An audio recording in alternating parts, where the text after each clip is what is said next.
All right, we spent the day working on a really nice BSA A65. Take a look at it. It's sitting here partially dressed out. Started it a little while ago. I'll start it again and show you how well it's running. We took the head off and replaced the head gasket because it was leaking oil. Put on a different head gasket, put it back together. Decided that we didn't like the carburetors because they were very old and very worn. So we bought a brand new set of Premiers, Amel Premiers, and installed them. And I just got finished starting the bike and balancing out the carbs, and it sounds really, really good. While we were doing that, part of the process is to adjust the throttle cables for even pull and for ease of pull and for nice snap. You want nice snap when you let go. So we got real good snap. Now part of that snap was achieved by moving the cables from the eyelet device that they usually have sticking out here on BSAs, but which put stress on the cable and it made the snap less snappy.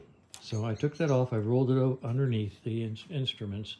It's there if the owner wants me to put it back and put the cables back where they were before.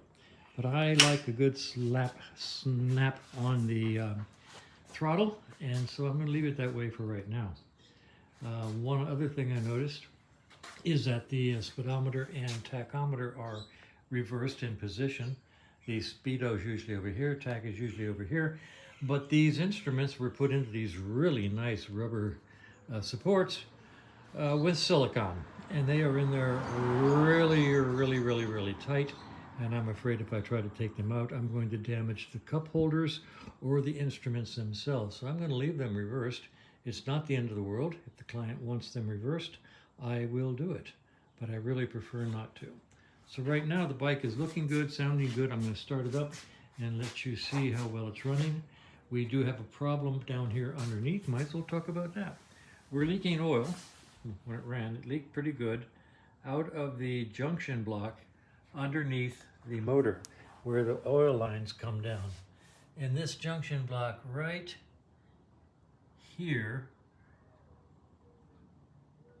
is leaking, and I have to undo that nut, drop the junction block down, and there's two little O-rings in there that I have to replace. And you can see you got about 1.5 inches to work, and that thing is about 1.25 inches in size, so it's really tight. It's going to be just a ball replacing those O-rings. But that oil leak is substantial. I mean, this is the leak from just a few minutes running, and so we'll do that tomorrow. Once I get that oil leak fixed, we will finish dressing out the bike, put the seat and side covers on it, and do a test ride. Right now, let's fire it up and see how it looks, see how it sounds, see how it feels. And there she sits, idling away. Beautiful idle. Go over here and double check the oil. Make sure we've got good oil flow.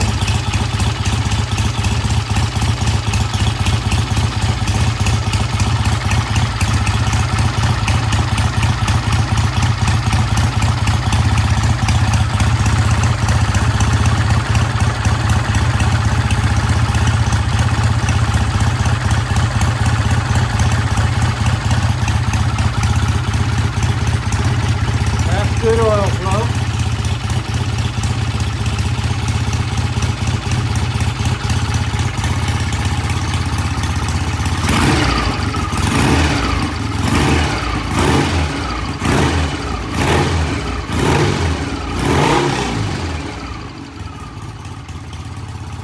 Bike sounds really good, really healthy.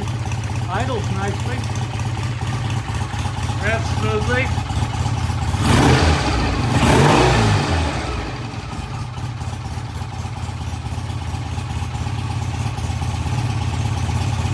About 1100 RPM. It's a little high. I can move it down, but it's sort of nice. So it sounds good. A little bit more dressing out. We'll do a test ride tomorrow, probably.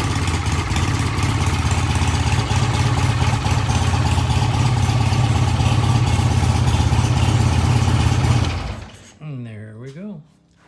So I'll fix that oil leak tomorrow morning. and finish dressing the bike out and maybe take it for a test ride.